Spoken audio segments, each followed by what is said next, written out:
Soy Daniela Otero, la directora general de Escala Internacional, y quiero daros nuevamente las gracias a todos por acompañarnos. Hoy el tema está enfocado a la recuperación, por eso el título de nuestra webinar, Planificando el reinicio seguro de la industria turística. Pues con un extenso programa de vacunaciones a nivel global, la industria turística se está preparando para su reapertura de forma gradual. Pero, ¿está tu empresa o tu negocio preparado realmente para una vuelta segura a la actividad? La idea es hoy conocer varias acciones efectivas para un regreso seguro. Es decir, lo que sirve, pero pocos hacen, lo que no sirve y da falsa confianza, así como las consecuencias de no saber las diferencias entre ambas cosas. Por ello quiero presentarles hoy, y tengo el honor de presentarles a quienes nos acompañan. Ramón Sánchez Piña es doctor en salud ambiental de la Escuela de Salud Pública de la prestigiosa Universidad de Harvard e investigador principal en proyectos relacionados con sostenibilidad y tecnologías para la prevención de enfermedades. Ramón, por favor, si puedes abrir tu micrófono, te damos la bienvenida y muchas gracias por acompañarnos. Hola, muchísimas gracias, Dani. Muchas gracias. Y también está con nosotros la doctora María Luisa Gómez Jiménez, doctora en Derecho y profesora titular de Derecho Administrativo de la prestigiosa Universidad de Málaga, aquí en el sur de España. María Luisa, muchas gracias por acompañarnos hoy. Un placer estar aquí con ustedes esta tarde o esta mañana, depende de dónde estén. Bueno, ambos tienen un extenso currículum y son prestigiosos investigadores, así que agradezco a ambos por vuestra generosidad para compartir estos conocimientos y por supuesto también la generosidad que ha tenido la Universidad de Harvard y la Universidad de Málaga por permitiros realizar este encuentro. Muchas gracias a ambos nuevamente. Bueno, me gustaría, Ramón, comenzar contigo, si te parece bien. Sé que desde mayo del año pasado has impartido cursos semanales online sobre tecnologías y prácticas para prevenir el COVID-19, así también como estrategias de contención de la pandemia. Ha sido un ajetreo terrible el último año para ti, para la Universidad de Harvard. Pero la falta de información científica sobre la prevención del COVID-19 está generando también muchos mitos que creo provocan acciones bastante inútiles e inclusive muchas veces muy costosas, ¿no? Y tú sostienes en conversaciones que hemos tenido ambos que esto se puede rectificar fácilmente. Tenemos información científica de lo que sirve para prevenir el COVID-19, pero esta no está o no se distribuye o no se difunde de forma adecuada. ¿Por qué? ¿Qué es lo que pasa, Ramón? Bueno, antes que nada, muchas gracias por la invitación y la oportunidad de hablar con todos ustedes. Y el problema principal es la desconfianza que existe entre las autoridades, el sector productivo y la academia. Existe mucha desconfianza. Hay demasiada información y la gente piensa que toda la información es igualmente valiosa. Eso no es cierto. Ok, si alguien dice que con gotas de limón y un té se va a curar el COVID, no es cierto. Lo sabemos, tenemos estudios, lo conocemos perfectamente, está caracterizado. Entonces, el problema que tenemos es la desconfianza. No tenemos buenas conexiones entre la academia, el sector productivo y el gobierno. Eso es lo primero. Lo segundo es que hay muchos intereses creados. Nosotros hemos sacado reportes, por ejemplo, de cuál es la seguridad al viajar en avión, por ejemplo. Hemos sacado reportes de cuál es la seguridad de tener ciertos niveles de ocupación en restaurantes y cómo se pueden mejorar las cosas. Pero en el momento en que nosotros queremos revelar esta información a la sociedad siempre nos sale con, pero mira, encontré esto en Facebook y en Facebook me están diciendo esto. Pero ¿de quién viene? ¿De qué fuente viene? ¿De dónde? ¿De cuál es la situación? Y el gobierno tiene una responsabilidad muy fuerte por no irse a las fuentes fidedignas de información en el siguiente sentido. Para personal de gobierno es muy fácil hacer, tomar, ¿cómo les diré? Hacer lo que sea lo más seguro para ellos. Es como decir, a ver, miren, Por ejemplo, si vamos a tener turoperadores con autobuses, yo prohíbo los turoperadores con autobuses porque con eso me aseguro que no va a haber infección ahí. En lugar de, a ver, otras personas dicen, bueno, pues yo lo que voy a hacer es que les voy a hacer pruebas a todos los que se suban al autobús y cada prueba va a costar $20. Y con eso me voy a asegurar de que no esté, de que no pase nada. Pero en realidad lo que pueden hacer, que es igual de efectivo, pero que no lo hacen, es decir, ¿sabes qué? Voy a comprar un filtro de alto rendimiento de $20, se lo voy a poner al autobús, me va a durar un año y con eso tengo un 90% de protección. Entonces, el problema es ese desconecte que existe entre la academia, la industria y el gobierno nos está matando, porque está haciendo que no se siga la ciencia, está haciendo que todas las fuentes de información sean igualmente válidas y no están leyendo lo que estamos publicando en documentos científicos y no se está utilizando. Ese es uno de los Exacto. principales problemas. Ramón, uno de los temas que hemos visto en muchos gobiernos ha sido la poca, el poco respeto que han tenido por las sugerencias científicas que han recibido. Las decisiones han sido más políticas que técnicas. Por eso, un poco la idea hoy era llevar claridad desde un punto de vista más científico, porque ya es inminente el reinicio de la actividad en muchos países del mundo. Entonces pensábamos que al democratizar el acceso a la información efectiva entre los tomadores de decisiones, podemos prepararnos para comenzar con un retorno a las actividades de forma gradual y segura. Según tengo entendido, Ramón, existe un modelo fácil de aprender para evaluar los riesgos de distintas actividades, con lo cual grupos específicos pueden preparar planes para un regreso seguro de las actividades para cada uno de los sectores. He visto, por ejemplo, que tú has asesorado a hoteles, a restaurantes, a industria de eventos, al transporte, etcétera, a casi todos los actores de la industria del turismo. Entonces la idea es crear un escenario adecuado para trasladar a nuestros clientes la confianza que realmente el cliente necesita. Creo que tienes unos datos interesantes para compartir con nosotros, ¿verdad? Datos que han preparado con María Luisa, que me parece es una presentación muy clara y concisa, que me gustaría que compartas, por favor, con todos nuestros miembros y socios que hoy nos siguen por la webinar. De ser posible, me gustaría ver si ustedes la pueden poner, Esther, en caso de ser posible, porque yo estoy teniendo problemas de mi lado para ponerla. Vale, perfecto, Esther. Si me das un segundito que la abra.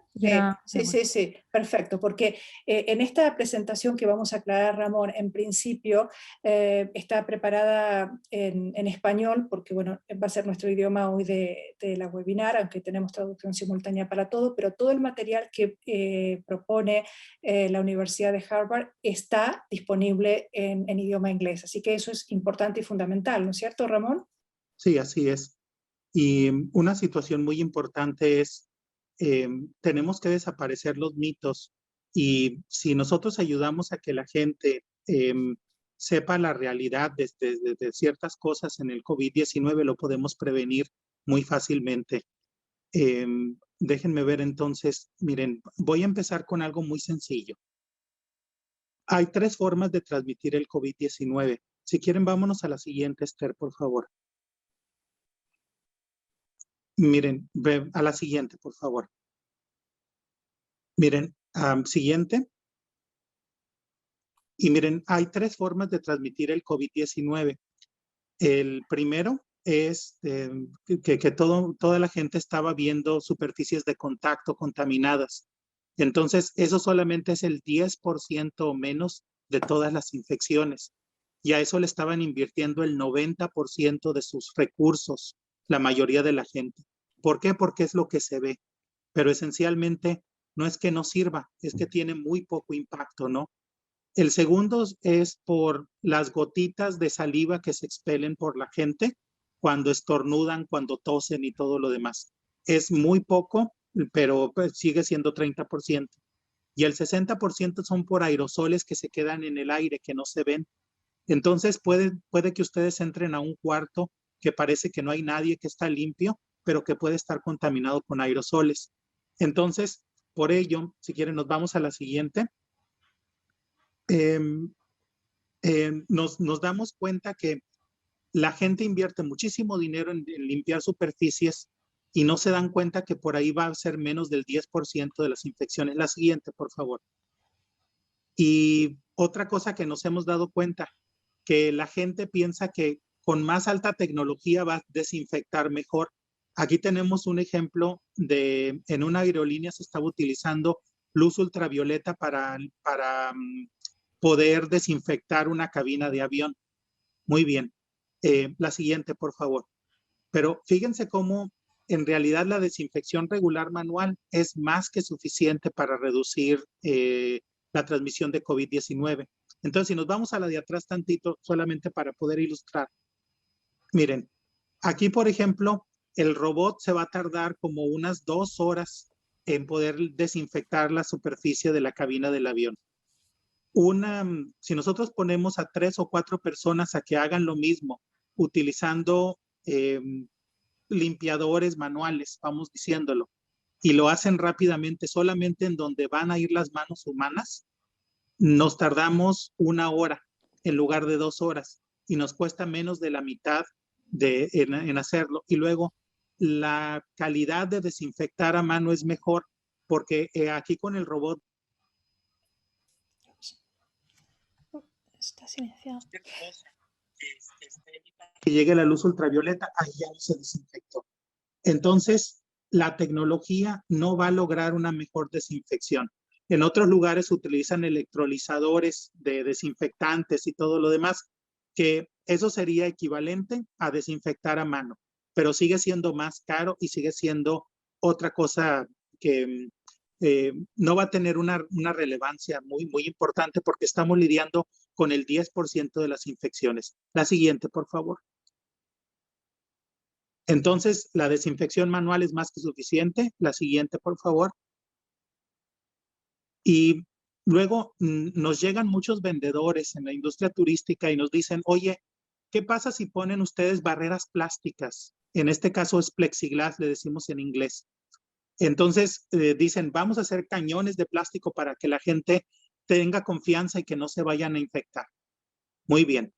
Cuando nosotros vemos la efectividad de esto en la ciencia, vamos a ver la siguiente. Nos damos cuenta que las barreras transparentes de plástico tienen una efectividad baja, aproximadamente del 15% en impedir las infecciones del SARS-CoV-2. Y esto solamente porque impiden las grandes gotas de saliva que podrían emitir ciertos individuos. Pero si toda la gente trae mascarillas, da exactamente lo mismo. Y lo único que hacen es impedir la ventilación. Entonces, vámonos a la siguiente, por favor.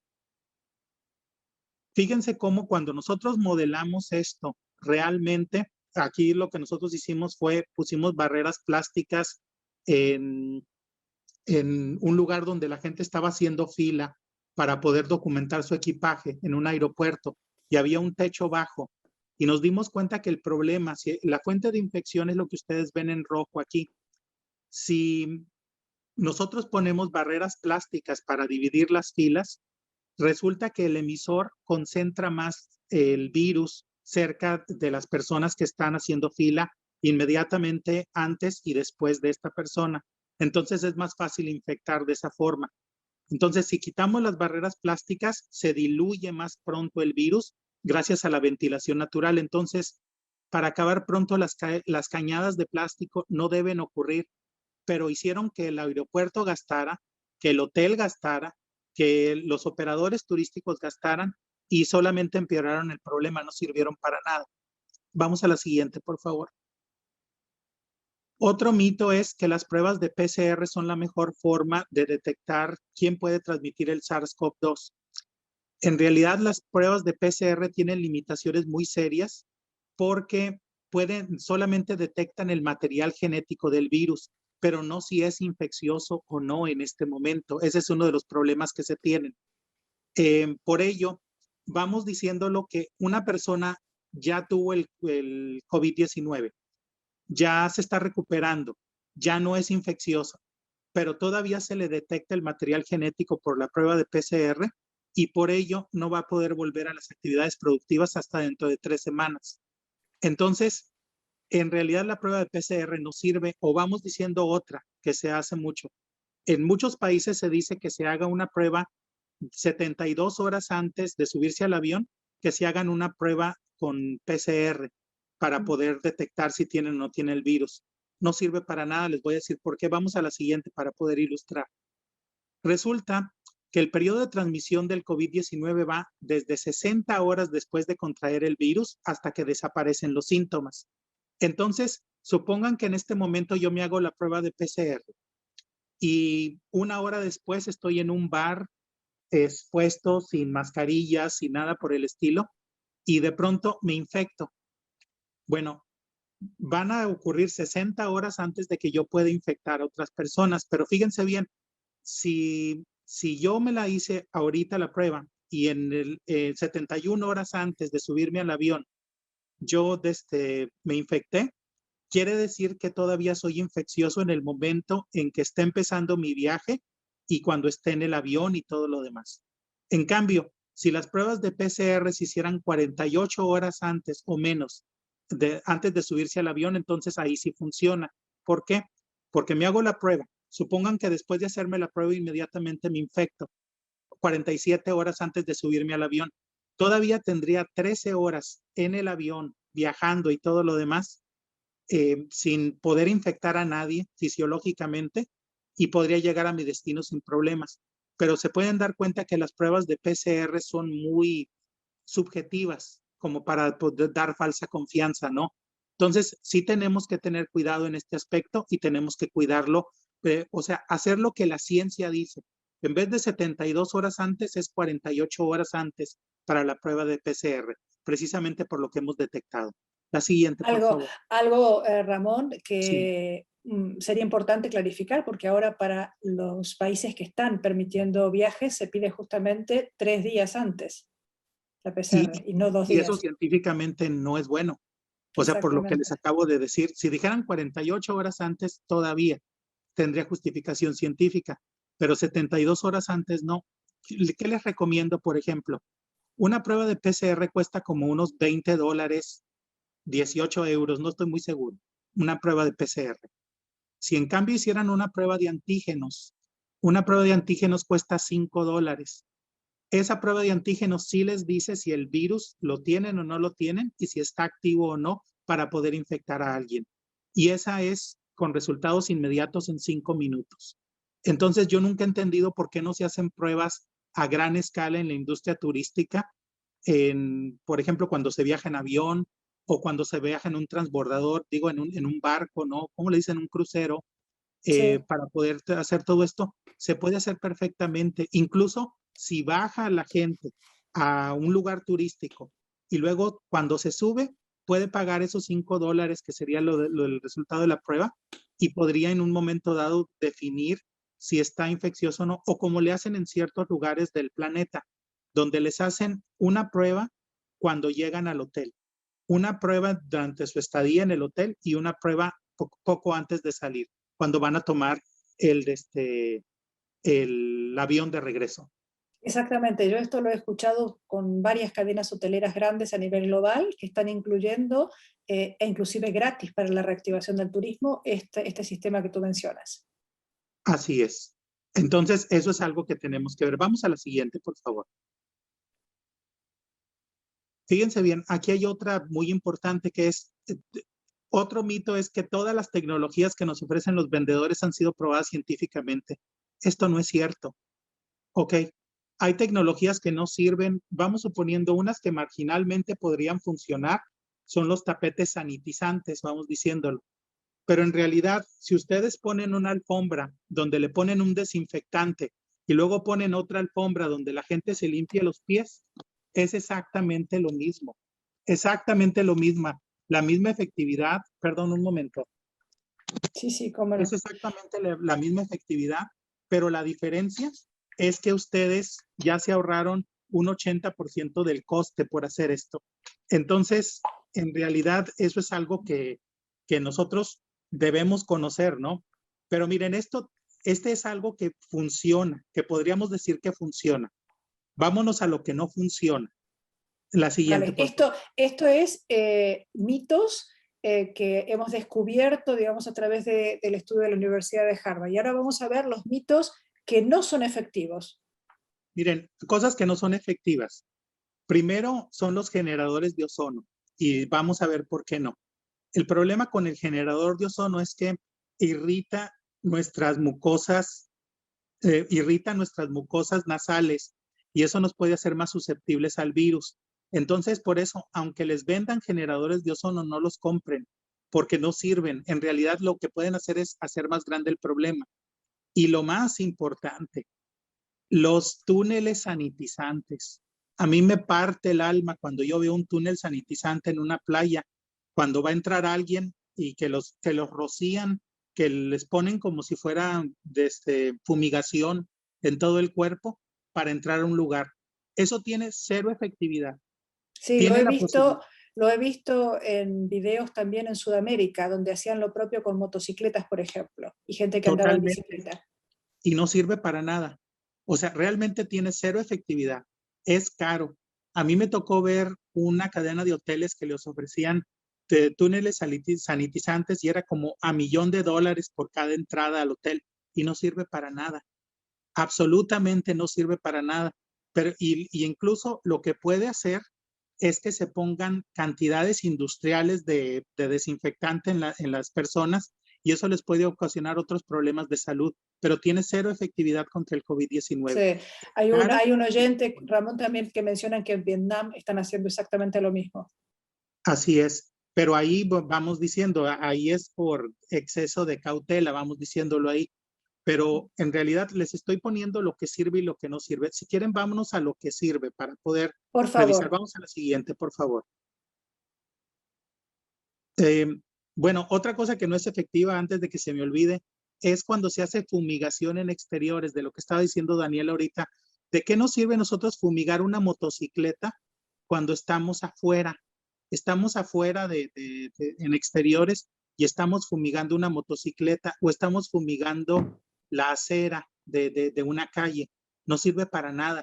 Incluso yo un día les pregunté a las autoridades de Corea del Sur que por qué lo estaban haciendo, si ellos sabían perfectamente que no servía para nada. Y me hacen así, miren, como diciendo, es la mente, es para que la gente diga que estamos haciendo algo. Y por eso se ha desarrollado el término de teatro de la desinfección. ¿Qué significa el teatro de la desinfección? Hago cosas que sé que no sirven para poder demostrar o poder mostrarle a la gente que estoy haciendo algo, porque eso sí se ve. Entonces, eso es el teatro de la desinfección. Entonces, la fumigación con desinfectantes en exteriores no sirve para nada. Puede servir para otras cosas, como el dengue, puede servir para el Zika, puede servir para mosquitos, pero no va a servir para el COVID-19. Ok. Entendido. Bueno, vamos a la siguiente, por favor. Ahora Vamos a ver centrarnos entonces en lo que sí sirve, ¿vale? Después sí de derribar mitos y hablar del teatro muchas veces político, vamos a ver ahora, centrarnos entonces en la prevención realmente efectiva basada en estudios científicos. Así es. Vamos a la siguiente, por favor. Miren, lo primero, cuando ustedes ven a alguien con una mascarilla abajo de la nariz, ahí se hace 0% de efectividad en no respirar el virus, 0% de efectividad en no exhalar el virus por la nariz. Entonces, las mascarillas faciales son los métodos más eficaces para evitar la inhalación de aerosoles contaminados, pero no sirve de nada si lo tienen abajo de la nariz, no sirve de nada. Entonces, ¿por qué lo estoy mencionando?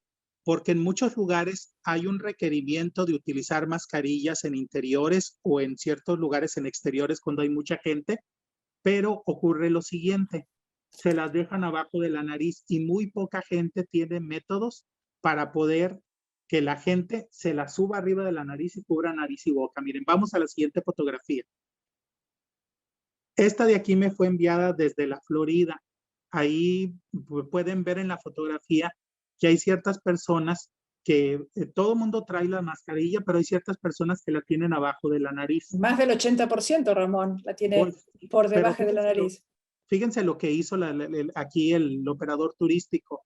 En este caso, en el momento que detectaba gente con mascarillas que estaban abajo de la nariz, los ponía en la pantalla y les recordaba que por favor se subieran la mascarilla para cubrir la nariz. Y en caso de que no lo hicieran, inmediatamente los ponían en rojo o los ponían así, y entonces les decían que no iban a entrar, y que no había forma de que fueran a entrar. ¿Y qué pasaba? Que la gente se la subía. Van a decir ustedes, ¿por qué tenemos que ser los policías de esto? Porque resulta que las mascarillas son el método más eficaz para prevenir el COVID-19, la transmisión del SARS-CoV-2.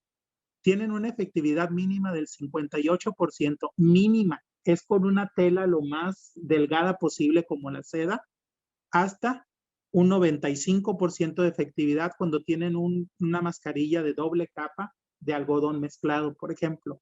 Ni siquiera tiene que ser calidad quirúrgica para que funcione. Esto es algo que poca gente hace, o sea, de tener métodos para poder decirle a la gente que utilice la mascarilla adecuadamente, pero es de lo más efectivo que existe. Vamos a la siguiente, por favor.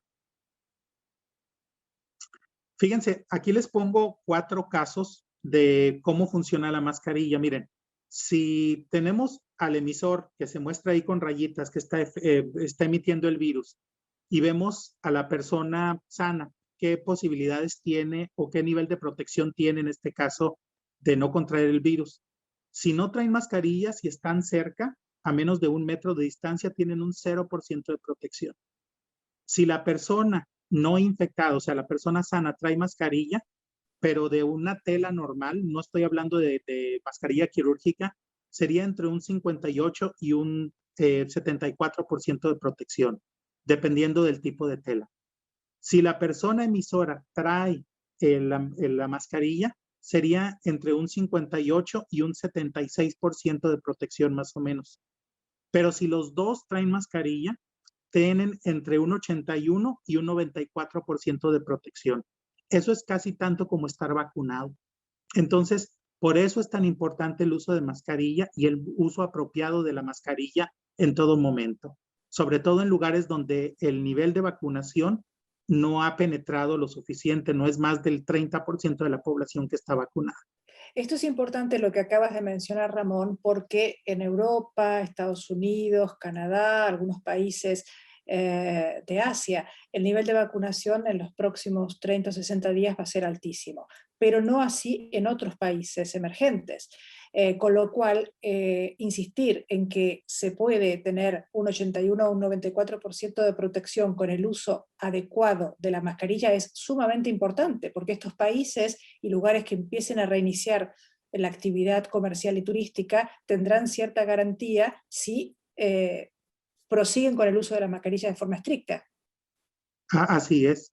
Y de hecho, a muchos países africanos nosotros damos un curso semanal de prevención de COVID y de COVID-19, y muchos países africanos no se pueden dar el lujo de enfermarse, porque si no salen a vender ese día no comen.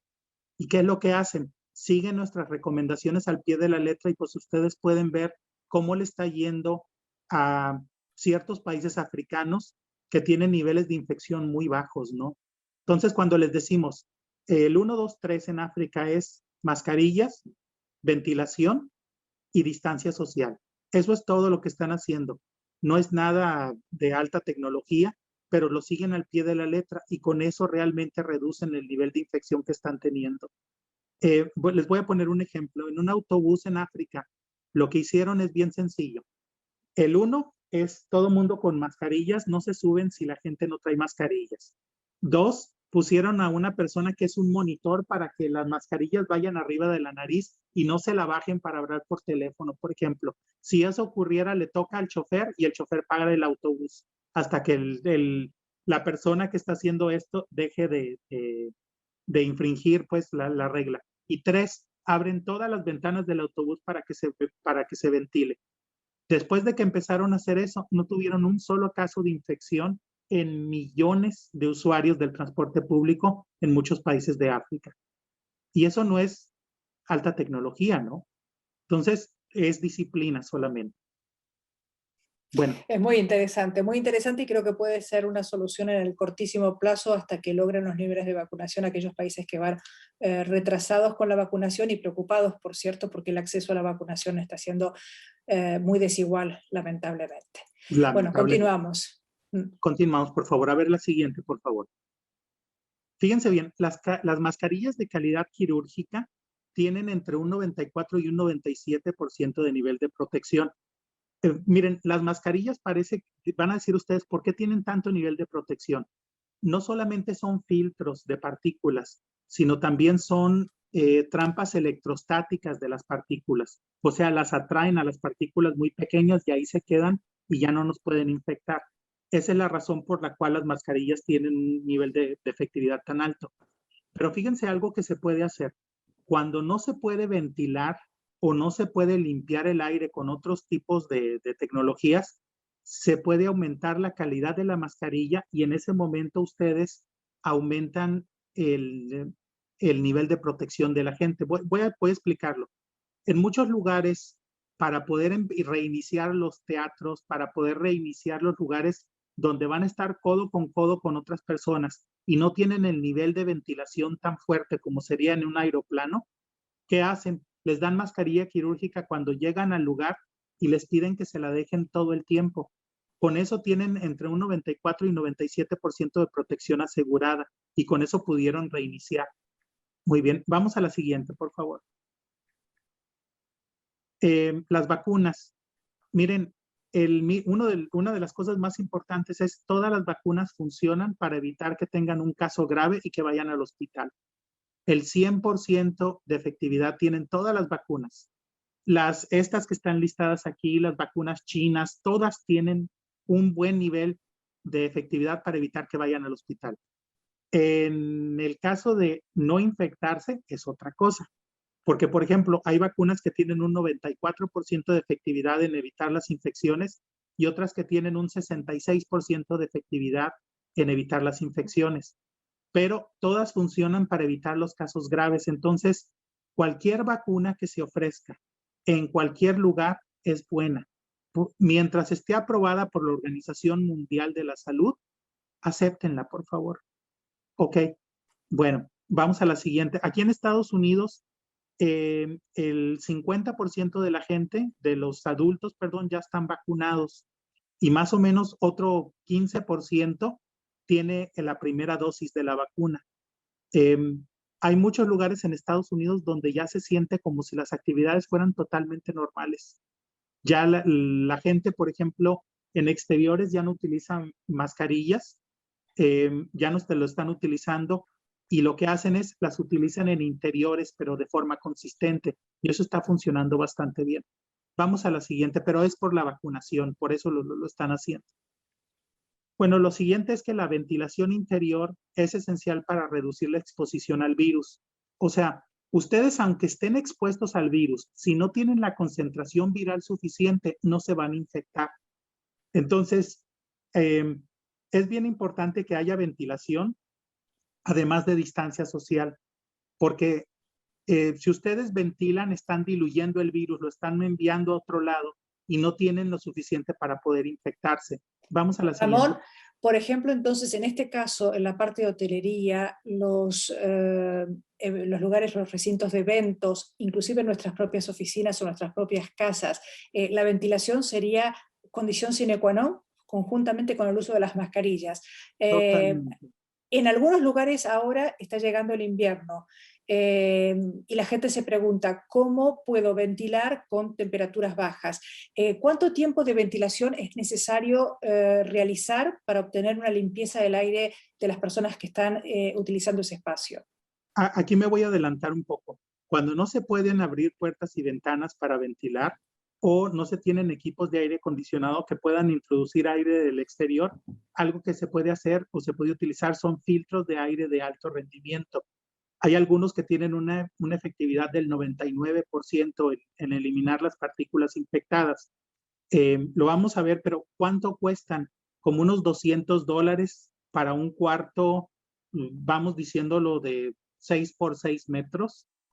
No me acuerdo en pies cuadrados, pero de 6 por 6 metros con techo normal y costaría $200 más o menos tener un filtro así portátil dentro de ese cuarto que esté limpiando el aire y eso se puede utilizar para el invierno sin ningún problema.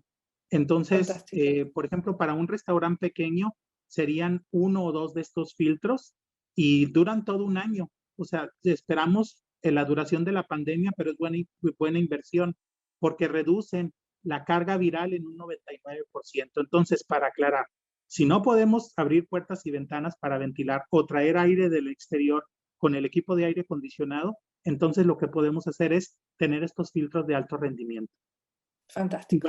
vamos a Gracias. verlo. Miren, vamos a la siguiente y a la siguiente ahorita van a ver por qué. La siguiente, bueno, aquí pues lo pueden ver en el exterior. Hay 2 personas que están cerca, una contaminada y otra no, y a otra persona que está alejada. Pero como pueden ver, las partículas se desplazan porque son aerosoles. Entonces, aunque estén distanciados físicamente, de todos modos se podrían infectar.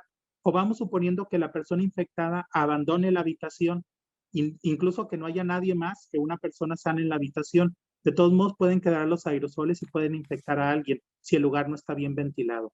Vamos a la siguiente, por favor. ¿Qué tan efectivo es? Pues miren, solamente con abrir ventanas tienen casi, se puede decir que es un 65% de efectividad. Me voy a ir un poco conservador aquí, ¿no? Pero es bastante porque disminuyen la carga viral lo suficiente. Si solamente abren la puerta sin abrir ventanas, tienen como un 36% de efectividad. Si abren puertas y ventanas, tienen más o menos un 75% de efectividad porque disminuyen la carga viral en esa proporción. Si utilizan ventilación mecánica, o sea, quiere decir que del aire acondicionado están trayendo aire del exterior. Hay algo bien importante, no recirculen el aire. Tráiganlo del exterior, acondiciónenlo y que se vaya de cuando se lo lleve el sistema de aire acondicionado. Ahí tendrían un 80% de efectividad en reducir la carga viral. Entonces, eso es bien importante, la ventilación. Hace una semana prácticamente he estado, Ramón, en Madrid porque se ha hecho la primera feria presencial, FITUR, del calendario de ferias internacionales. Y los hoteles habilitados, para aquellos que concurríamos, justamente lo que hacían es dejaban todas las habitaciones luego de asearse con las ventanas abiertas. ¿Vale? Así Después es. el cliente venía, podía cerrarlo. Pero quiero decir, ya es una práctica habitual en muchos hoteles que dejan para que se ventile en forma natural la habitación donde se aloja el cliente. Y esa es muy barata, se puede decir. Es un poquitito de, bueno, tengo que volver a prender el equipo de aire acondicionado y esperarme unos minutos a que llegue la temperatura que yo quiero, pero tiene un 90% de efectividad, lo que acabas de decir, en disminuir la carga viral. Bueno, vamos a la siguiente, por favor. Fíjense cómo el hacer actividades en el exterior disminuye la carga viral entre un 90 y un 95% dependiendo de la velocidad del viento. Me preguntaban mucho en Estados Unidos cómo podemos tener nuestra fiesta de prom. Ya saben cómo es la situación en Estados Unidos, la fiesta de final de año. Yo les decía, muy sencillo, consíganse unas carpas y háganlo en exteriores. Y ahí pueden tener todo, pueden tener música, pueden tener baile, pueden tener bebida, pueden tener lo que quieran. Y me decían, ¿pero cómo? ¿Así tan fácil? Sí. Todo mundo utiliza mascarillas mientras no esté comiendo o bebiendo y lo hacen en exteriores. No hubo un solo caso de infección registrado en miles de personas que siguieron esta recomendación para su fiesta de fin de año. Entonces, ventilación exterior muy importante. Hacer actividades en el exterior. A ver, vamos a la siguiente, por favor. Aquí era lo que les decía de los filtros portátiles. Miren, aquí está un caso de un aeropuerto, un restaurante en un aeropuerto donde no se pueden abrir las ventanas porque está afuera están afuera los jets, ¿no? Y es mucho ruido y pues otro tipo de contaminación. ¿Qué hicieron? Instalaron un equipo de alto rendimiento, de partículas de alto rendimiento, de filtrado de partículas de alto rendimiento y tiene una efectividad entre el 95 y el 99%. Este restaurante en particular gastó $220 en comprar su equipo y con eso puede operar todo el año. Antes de eso, el gobierno le había dicho que no podía operar porque no podía abrir las ventanas y no podía hacer nada. Imagínense lo que es hacer una inversión de $200 para poder que tu restaurante opere en un aeropuerto concurrido. Y es tan Claro, sencillo como es. esto. Y estoy pensando en los países que están entrando en clima más frío, sería una opción bastante económica para poder reiniciar actividades. Es bastante económico. Y de hecho en otros lugares es mucho más económico que en países desarrollados porque pueden utilizar equipos de segunda mano de filtros de alto rendimiento donde les ponen, filtros nuevos y con eso los pueden utilizar, pero esa es otra historia. Vale, Ahorita solamente ya quería tenemos mencionar eso. varias preguntas en el chat Si muy quieren, vamos a interesantes. las Vamos, preguntas, por favor. ¿quieres que te voy entonces adelantando varias preguntas? Eh,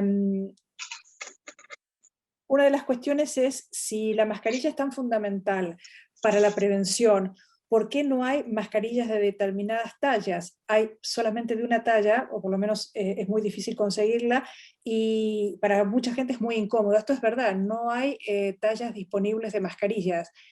¿Tú sabes cuál es la razón? ¿Por qué no hay pequeñas, medianas y grandes, por ejemplo, o para niños? Bueno, la verdad es que hay mascarillas que se pueden ajustar. Yo de hecho tengo una que se puede ajustar perfectamente y la pueden tener desde niños hasta gente, yo tengo la cara muy grande y la pueden ajustar perfectamente. Les voy a decir cuál es el problema. El problema es que cuando no se sabe la importancia de algo, no se tienen las medidas adecuadas para que esta medida funcione. Si ustedes les han dicho por internet que las mascarillas no funcionan y que eso es algo que el gobierno lo está poniendo como una imposición, entonces no van a tener respeto por esta situación, pero hay mascarillas ajustables. Ahora, lo que podrían haber hecho las personas que se dedican a fabricar mascarillas es hacer mascarillas para niños, para adultos, para adolescentes y todo lo demás. Lo pudieron haber hecho perfectamente. El problema es no se conocía la importancia de la mascarilla porque por varios meses esto se dijo que no era una medida importante. Vamos a la Coincido. siguiente, por favor. La siguiente pregunta está relacionada con la vacunación. Tú mencionabas que la vacunación es el principal factor de cambio en el mediano y largo plazo, pero solo aquellas vacunas que están reconocidas en un área específica. Tú sabes, por ejemplo, que la Unión Europea todavía no ha reconocido algunas vacunas, ni las rusas ni las chinas. La pregunta de un participante es cómo funcionarán los viajes globales y se deben comprobar qué vacunas son necesarias en los países a los que se quiere viajar. Específicamente en la Eh, Unión Europea, por ejemplo, hay una lista de vacunas que no están reconocidas todavía. El problema es las autoridades locales, o sea, ¿por qué no está reconocida la Sputnik 5, por ejemplo? ¿Por qué no está reconocido Sputnik V? Si ya se sabe que tiene un 91% de efectividad y se ha visto en distintos países y se ha aplicado en millones de personas, ¿por qué no se ha reconocido? No lo sabemos. Entonces, mientras la Organización Mundial de la Salud diga que esa vacuna es efectiva, todos los países de la Tierra la tienen que reconocer. Ok, puede que no la apliquen en sus lugares de origen, puede que digan que hay cuestiones de seguridad por la que no la aplican, pero si otra persona ya se la aplicaron, se la tienen que reconocer como que está vacunada. Y esa sería la respuesta, es la Organización Mundial de la Salud, no las autoridades locales las que pueden definir quién está vacunado y quién no está vacunado. Sí, sí. Otra pregunta, Ramón, tiene que ver con estos filtros que tú mencionabas recién, los filtros EPA, que solo ventilan, dice si solo ventilan el aire estos filtros. Sí, solamente ventilan el aire, pero eso es más que suficiente porque de ahí viene el 90% de las infecciones. Vale, Ramón, estamos bastante avanzados en el tiempo. Vamos a ir rápido por los puntos fundamentales que tú te parezca importante de la presentación, así dejamos la posibilidad para algunas otras cuestiones que tenemos preparados. Creo que lo único que voy a mencionar es lo siguiente, el sistema de capas. No hay una sola medida que tenga un 100% de efectividad, pero si ustedes aplican, por ejemplo, ventilación y aplican mascarillas y aplican, por ejemplo, distanciamiento social, entre esas tres podían llegar a tener un 100% de protección, pero todo depende de las condiciones particulares. Entonces, el sistema de capas, el conocimiento de la efectividad de cada una de las cosas que previenen el COVID-19 es lo que ayuda a poder disminuir esto en su totalidad. Pero la mayoría de la gente quiere una bala de plata que les ayude a resolver todo y eso no va a ocurrir, ¿no? Entonces, creo que es lo único que puedo decir.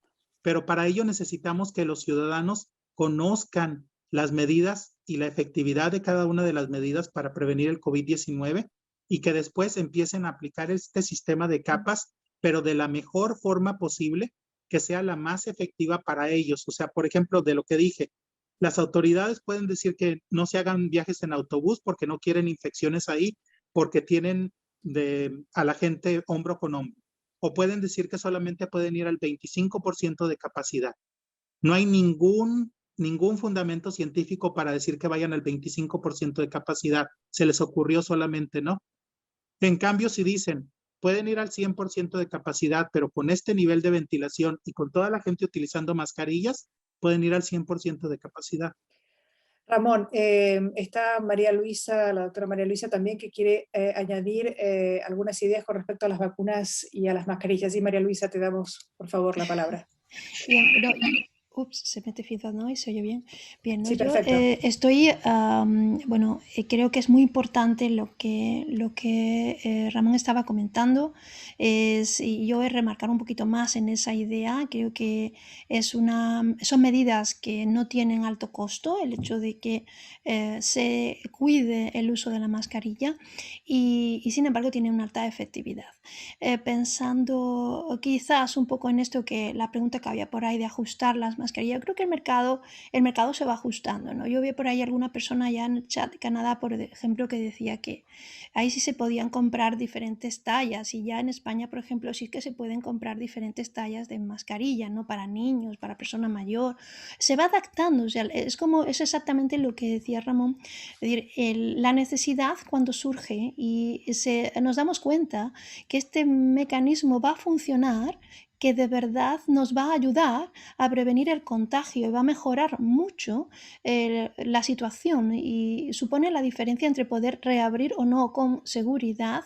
En ese sentido, creo que el mercado se va a tener que adaptar, si no está adaptado ya en algunas partes del mundo. Ya digo, me consta que en algunas partes del mundo ya está adaptado a esa necesidad, pero se va a tener, entiendo, que adaptar. Y efectivamente luego está, yo sí he visto personas que se ponen la mascarilla, pues si es muy grande para un niño pequeño intentan ajustarla ellos manualmente. Siempre hay tutoriales, hay maneras en las que uno puede tratar de aprovechar los recursos que tienes para conseguir una mayor efectividad. Y luego, respecto de las vacunas, a mí por la parte que creo puede tener interés, que es esta capa también que comentaba Ramón, de las distintas capas que hay que considerar.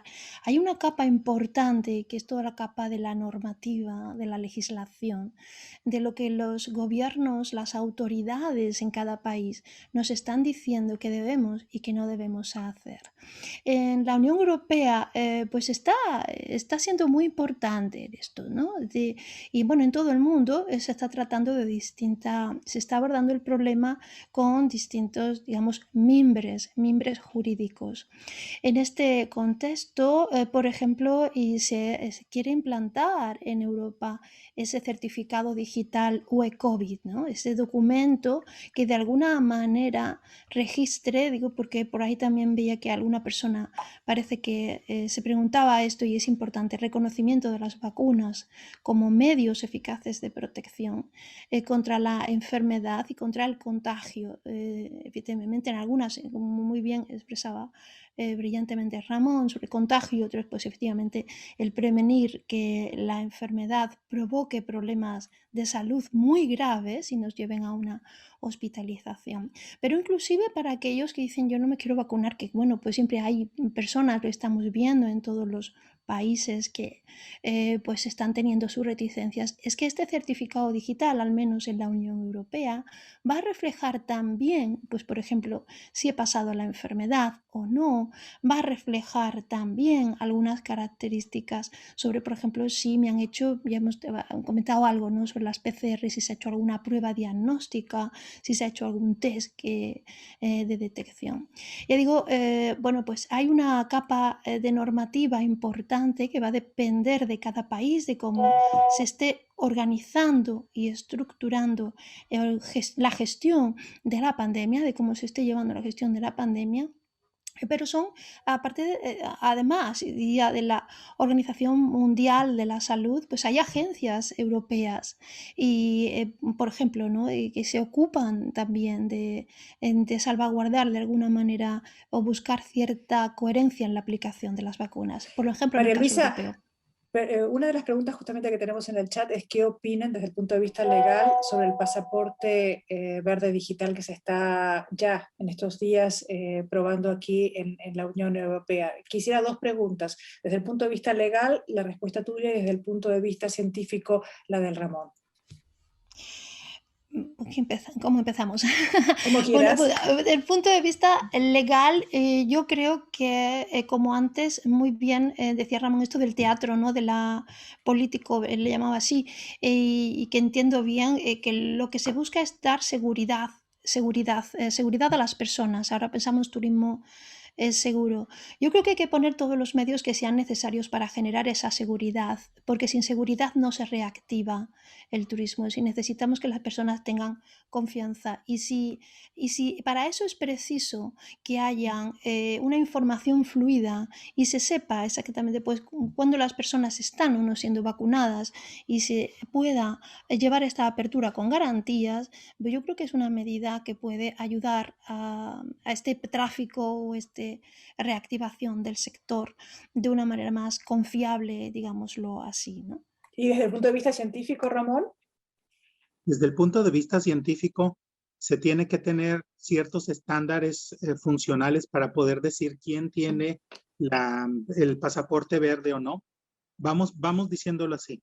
Si me llega un pasajero de Nueva Zelanda donde no tienen infecciones, nivel de infección, aunque no venga vacunado, la posibilidad de que esa persona sea infecciosa es astronómica. O sea, entonces no tengo nada. Ahora, si dijéramos, funcionalmente, una persona que venga de cierto lugar del mundo que esté vacunada con una vacuna que venga de la Organización Mundial de la Salud reconocida, así sean vacunas chinas o de Rusia o de otro lado, yo podría decir que esa persona es segura de que no me va a infectar otras personas.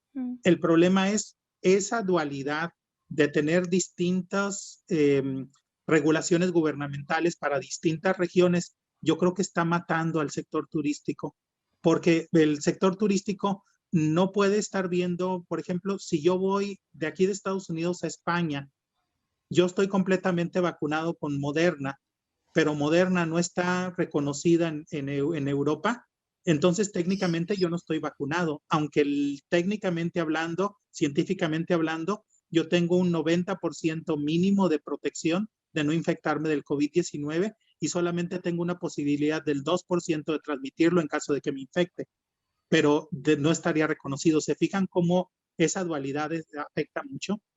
Totalmente, totalmente, sí, estoy de acuerdo. Y justamente una de mis preguntas que tenía para hacerles es, yo creo que esta pandemia nos va a dejar mucho para aprender y para reflexionar en todos los ámbitos, en el público, en el profesional, en el privado. A nivel científico, ¿pensáis que realmente no estábamos preparados para una situación como esta? Se ve y se ha visto mucha desorganización, interferencia, no la utilización de esta información científica para la toma de decisiones políticas, estratégicas. ¿Se ha aprendido? ¿No estábamos preparados? Tú vives en Estados Unidos, Ramón ha sido uno de los países que ha tenido mayor problema en el comienzo de esta pandemia. Supongo que será un tema que se ha hablado muchísimo también allí. Científicamente estábamos preparados, socialmente no estábamos preparados en el siguiente sentido. Antes, yo hubiera dicho que hace 20 años hubiéramos tenido mejor posibilidad de acabar con la pandemia o de disminuir sus efectos de lo que tenemos en este momento. Porque si de las redes sociales nos estaban diciendo, fíjate que las mascarillas no funcionan, fíjate que no funciona la ventilación, fíjate que las vacunas no te las pongas porque viene un microchip ahí para que te rastree Bill Gates y cosas así. Eso no existía hace 20 años.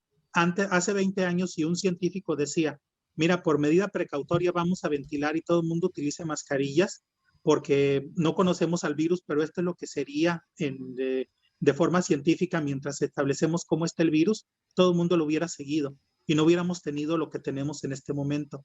El problema es que socialmente estamos polarizados y tenemos algunos lugares donde mucha gente por cuestiones políticas, no tiene nada que ver con la ciencia, decía que las mascarillas no funcionaban, o decían que, o estaban disminuyendo el problema para poder no tener que lidiar con él, o muchas otras cosas que no tienen que ver con la ciencia.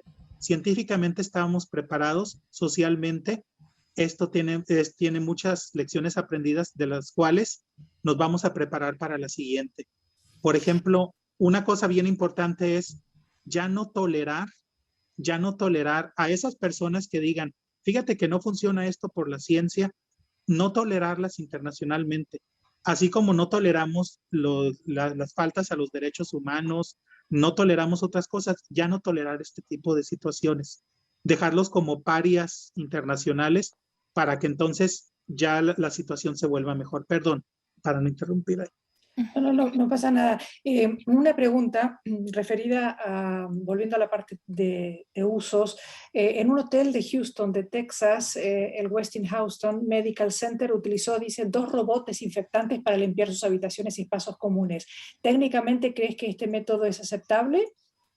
Es aceptable, pero no es mejor que desinfectar a mano con 2 personas con trapos desinfectantes o trapeadores o cosas así.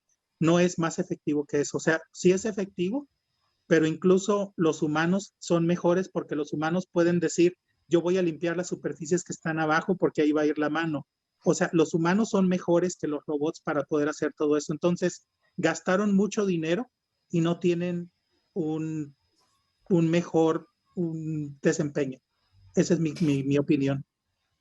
Actualmente hay burbujas en ciertos países o zonas en lo que respecta a al turismo y al viaje, pero se espera para los próximos meses o años que haya una reapertura gradual o global. ¿Será poco a poco por zonas? ¿Qué piensas en definitiva de esta cuestión de las burbujas y de los viajes entre zonas con igual o parecido riesgo frente al COVID? Científicamente funciona si, por ejemplo, gente de Nueva Zelanda viaja a Islandia, por ejemplo, no va a haber ningún problema, pero va a crear muchas inequidades, porque si alguien del África subsahariana donde no llegan las vacunas, por ejemplo, se le prohíbe entrar a muchos lugares turísticos, entonces hay un problema de inequidad social que no tiene nada que ver con la ciencia. Científicamente, el viaje entre zonas que tienen bajo nivel de infección sí funcionaría muy bien, pero el problema que tenemos aquí es inequidad social. A menos de que todo el mundo tenga acceso a las vacunas, estamos creando un problema de inequidad social. Totalmente. Sí, María Luisa. Si se me permite, yo quiero abundar en ese tema por lo que afecta y se ha debatido, ¿no?, el tema de la vacunación, la solidaridad, el hecho de, ¿no?, las patentes, la liberación. Creo que efectivamente cuando en algunas partes del mundo se ha avanzado más en el proceso de vacunación y se empiezan a ver los efectos de las vacunas, no podemos olvidar estas otras partes del mundo en las que efectivamente aún no se ha producido ese avance y podemos generar una falsa sensación de seguridad porque pensamos que efectivamente estamos controlando la pandemia cuando no es así. La pandemia no va a controlarse hasta que globalmente esto no suceda. Y para actuar globalmente ya no basta solo con pensar localmente, hay que pensar globalmente o localmente, como algunas veces he oído casi decir, ¿no? Es decir, estamos actuando de manera local, pero tenemos que pensar de manera global.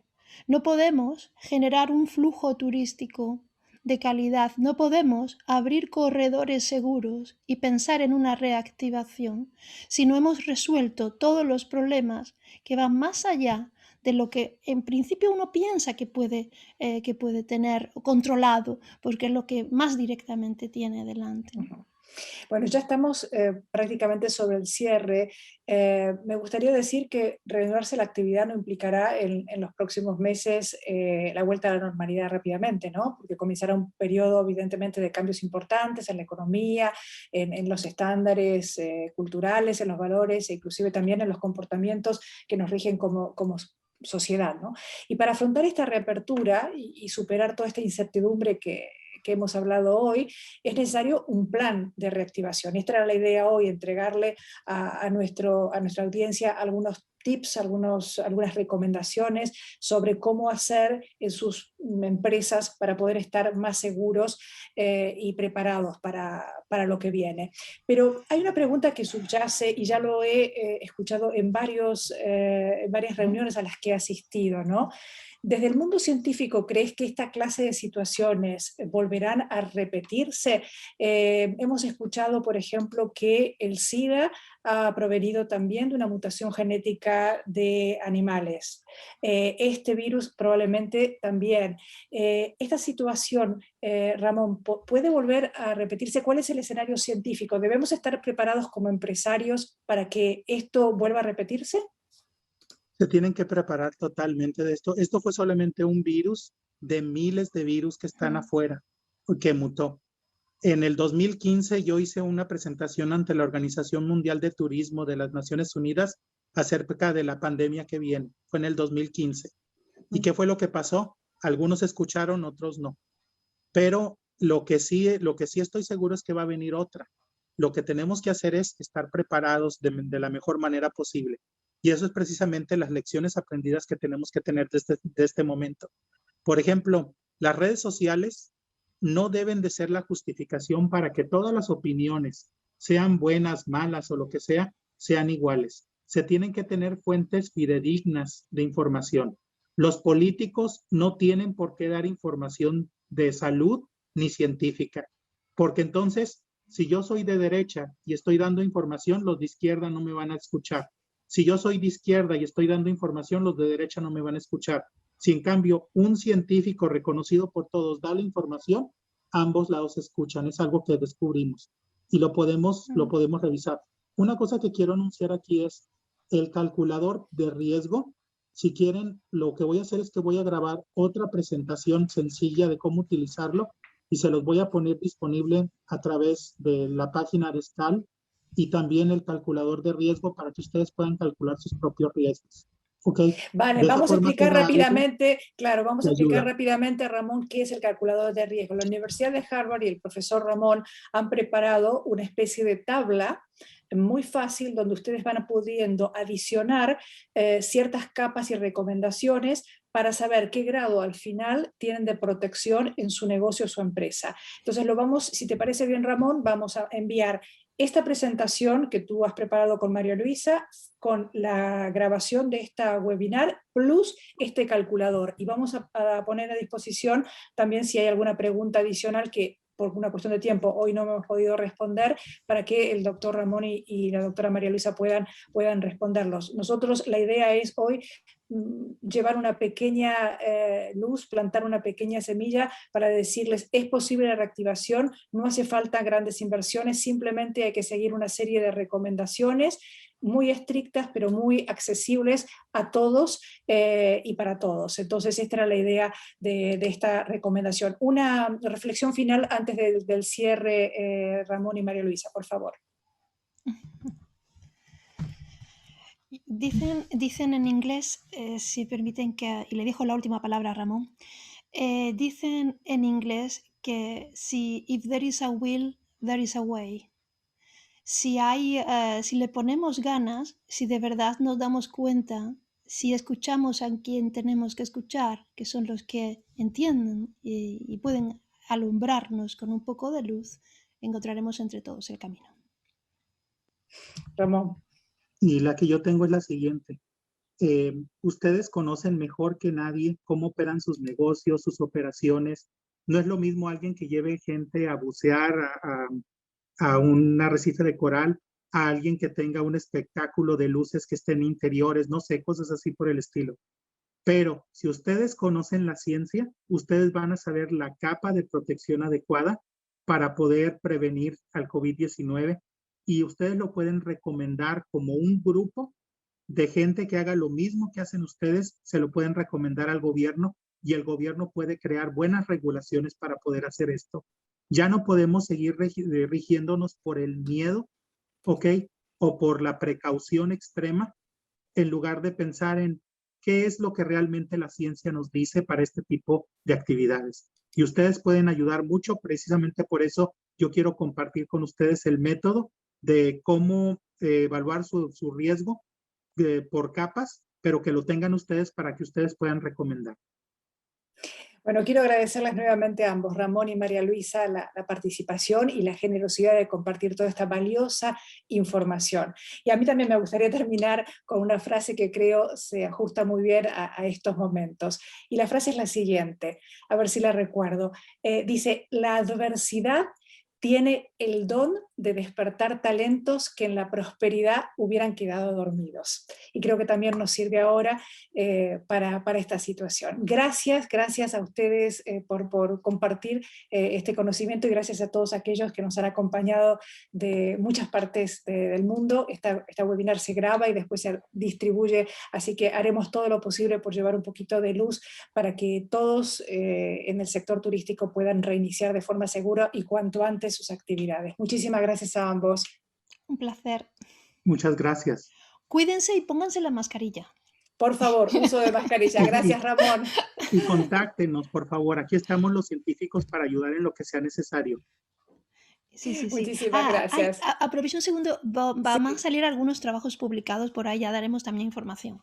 Por si algunos Fantástico. tienen interés El material que cosas. tengan interesante lo vamos a compartir con nuestros miembros alrededor del mundo. Claro que sí. Gracias a ambos. Hasta luego. Hasta luego. Cuídense. Hasta luego. Hasta luego. Gracias.